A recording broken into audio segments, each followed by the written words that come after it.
The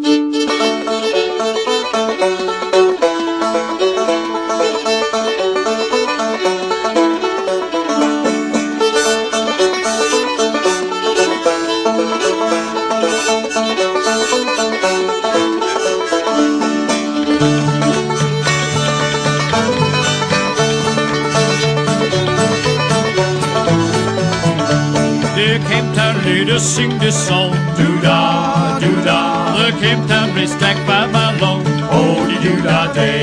I went down there with my hat caved in, doo-dah, doo-dah. I come back home with a pot full of tin, oh-dee-doo-dah day.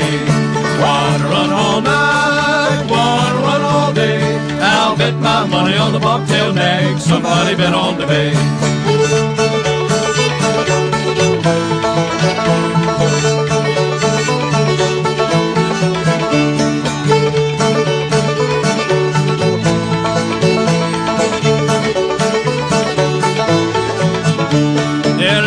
Filly and the big black horse, doo-dah, doo-dah, they fly down the track. Alright, so this week's video is going to cover the Mexican-American War. This is a very consequential event in American history, although we tend to kind of breeze by it in American history because it doesn't seem to have too many immediate effects, but in reality it really affects a lot of the things that come after it. So we need to make sure that we cover what's going on here and we understand the causes of the war itself, and then how this war led to its effects. So that's mainly what we're going to focus on here as we move forward through history. So let's go ahead and get started with the Mexican War. Starting with Manifest Destiny. And I start with Manifest Destiny because you can't really understand what we're doing in the Mexican-American War without really understanding Manifest Destiny. It's the key cause, if you will, to some of the events that are happening at the time. Millions of the Americans at the time of the 1840s and 50s basically believed that they had been chosen by God to control the Western Hemisphere.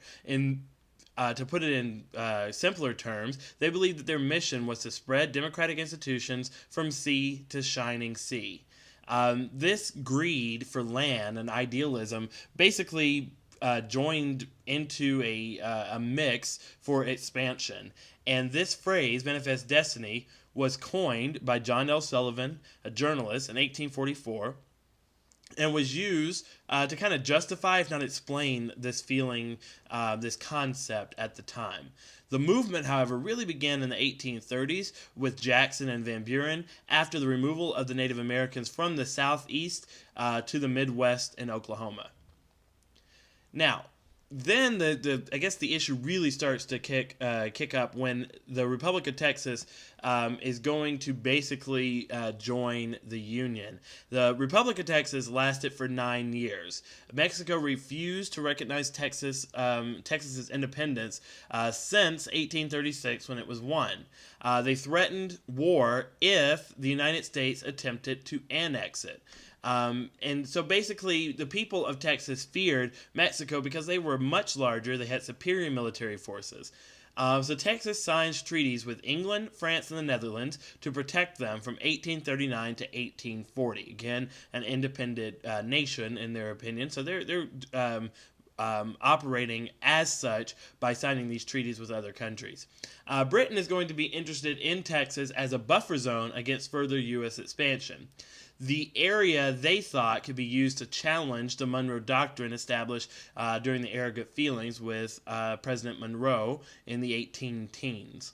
France also hoped to divide North America. So in 1845, Tyler is going to get a joint resolution through Congress for annexation. It's President Tyler, and required only a majority vote. Didn't push for a treaty because that required 2/3 vote in the Senate, and many Whigs were already opposed to Texas's joining the Union. Tyler interpreted this narrow election as a mandate for annexation. Texas was already a part of the U.S. by the time Polk took the oath of office in March 1845. Mexico claimed the U.S. had unjustly taken Texas and refused to recognize its annexation. So now let's look at some of the other land kind of west of there as well, and we'll start with Oregon. The region had been disputed in certain sections by Spain, Russia, Britain, and the United States. John Jacob Astor developed the American Fur Company into a huge enterprise which was organizing the fur trade in the Great Lake region. But not only there, also all the way over to Oregon. When Astor dies in 1848, he is the richest man in America, and he's the richest man in America, and it kind of leaves a void there. Spain is going to give away claims to Oregon in the Florida Purchase Treaty of 1819. Now there's a conflict with Russia. Fort Ross, established by Russia in 1812, just north of San Francisco. The Monroe Doctrine, was intended by John Quincy Adams partly to reject Russian claims. Russia is going to retreat to the 54-40 line due to the 1824-1825 treaties with the U.S. and Britain, and U.S. and Britain became the sole possessors of the territory. So now we have American migration, which is flowing into the Oregon region. This is south of the Columbia River. Oregon Trail in the 1840s is going to allow huge amounts of pioneers to come to Oregon on a trail which was blazed or created or led by Jedediah Smith. This is a 2,000-mile trail, but has about an average of 17 deaths per mile. If you kind of think of that in the amount of numbers, that's a pretty kind of startling statistic. By 1846, 5,000 U.S. settlers lived south of the Columbia River. The British only had 700 people, and they lived north of the river. Britain was concerned about a large U.S. migration into the region, and a disputed area is going to therefore exist between the Columbia River and the 49th parallel. So Polk abandoned his campaign pledge to keep that 54-40 boundary, although some Democrats had advocated basically 54-40 or fight. He didn't want to tip north-south political balance with new additional northern states. So he didn't really want to have this discussion. Southerners were happy with Texas annexation and the election, and they accepted this 49th parallel. Early in 1846, Britain agreed to the 49th parallel as the new Oregon border between the U.S. and Canada. Now, we have the Oregon Treaty in 1846, and this is going to allow the United States to receive Oregon territory south of the 49th parallel. The war with Mexico is going to influence many senators to seek a quick end to the dispute. Northwestern states were angry that Southerners got all of Texas, but the U.S. did not get all of Oregon. Okay, so we're going to see that this is a tipping point in the argument in this time period. So kind of consider the importance there. So the Mexican War, starting in 1846, going to 1848, Polk is going to seek to buy California from Mexico. Mexico is not interested as they are fuming over the Texas annexation. California was seen as a gateway to the Pacific and therefore was a very hot commodity. Texas annexation caused Mexico to sever diplomatic relations with the U.S. Now, there's a boundary dispute with that land. The original boundary was the northerly Nueces River, where Texans claimed the Rio Grande to the south. Okay, Polk honored the Rio Grande as Texas's boundary, and Mexico was less concerned over the boundary as it wanted all of Texas back. So they're not really concerned where the boundary is because they want it all back, right? They don't want a boundary. They want the entire territory.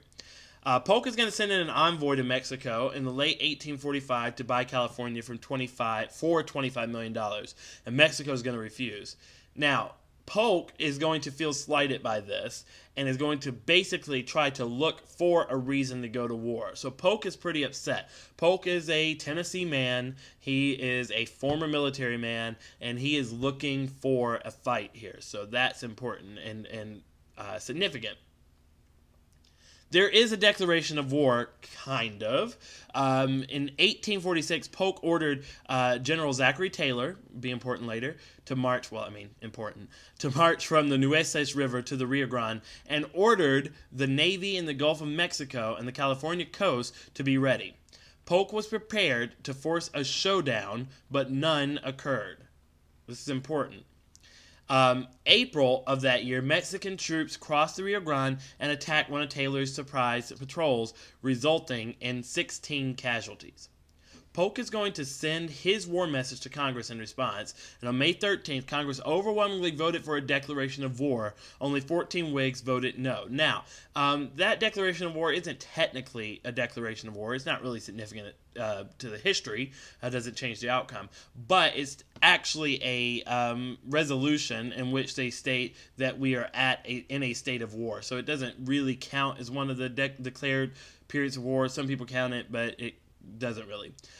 So anyway, although many anti-slavery Whigs joined in, they are later going to condemn the conflict, and they're going to call it Mr. Polk's War, basically putting the blame on him. Again, we said he wanted it, but they're going to say this is his thing. We don't want this. The Whigs are not having it.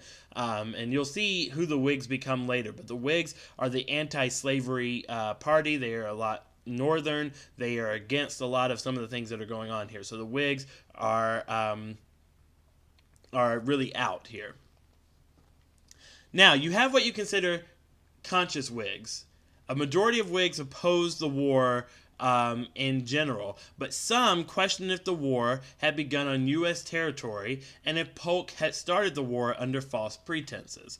Right, so you have these spot resolutions. These are smaller resolutions, including one by Representative Abraham Lincoln, who sought to expose the exact spot where the war began. Many Whigs believed the U.S. had no legal right to land south of the Nueces River.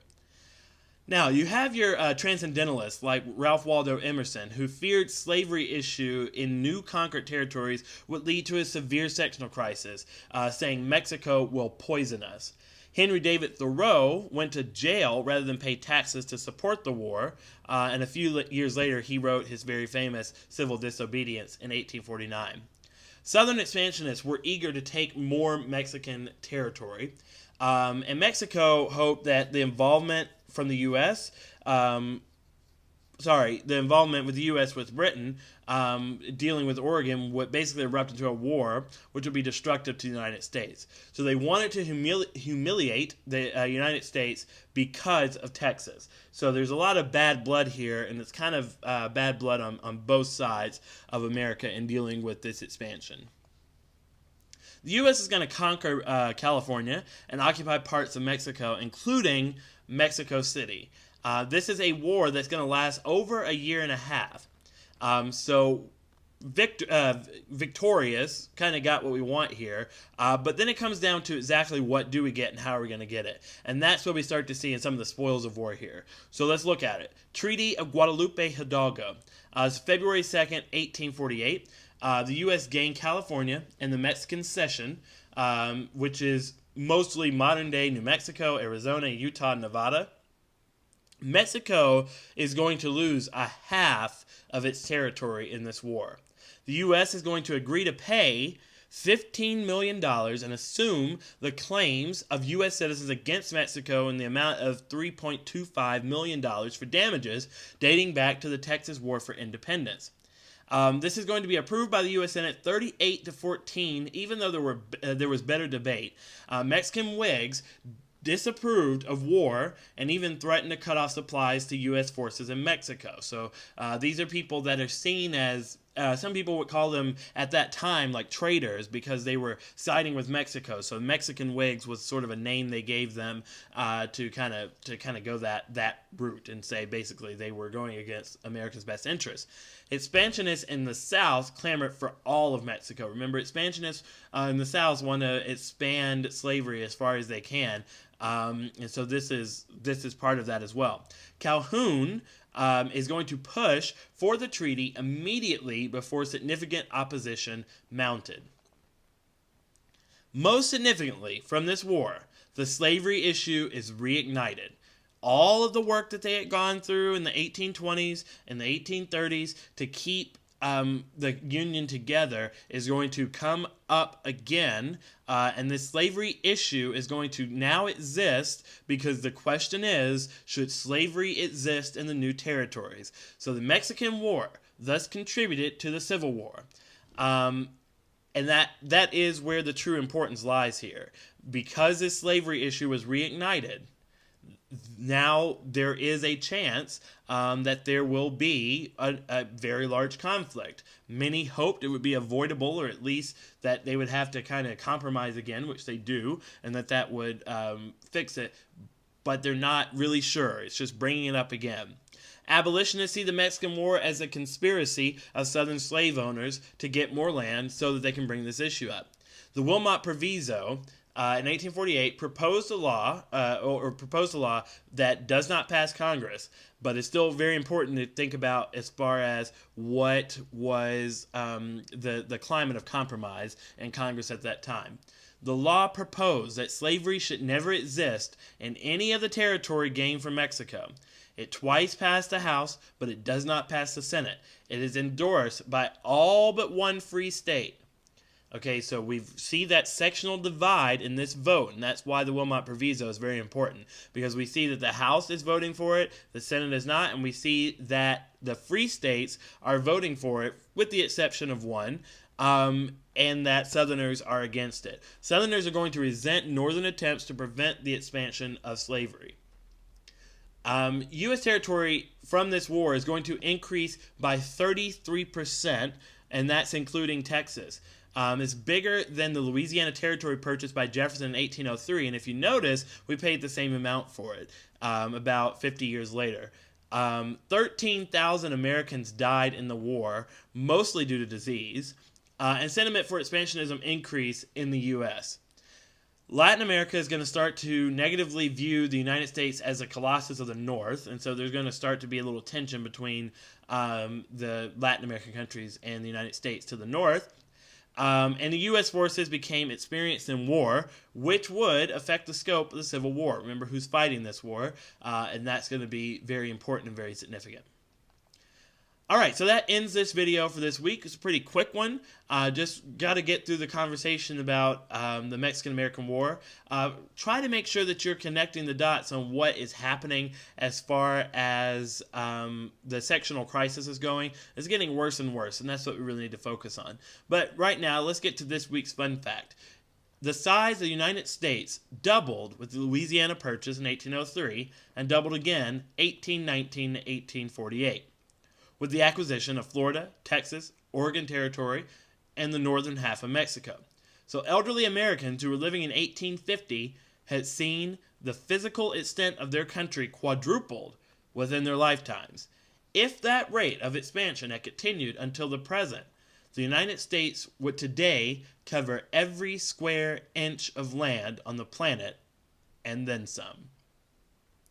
Thank you so much for watching the video this week. I hope you enjoyed it. If you have any questions, please write them down. Ask me in class. I hope you have a great day this week, and we're getting really close to the end of this period where things are kind of speeding up a little bit. So good luck with all of that. I know there's a lot on your plate right now, but just keep doing it, keep pushing through, and you'll get to the other side soon enough. Thank you again. Have a great day.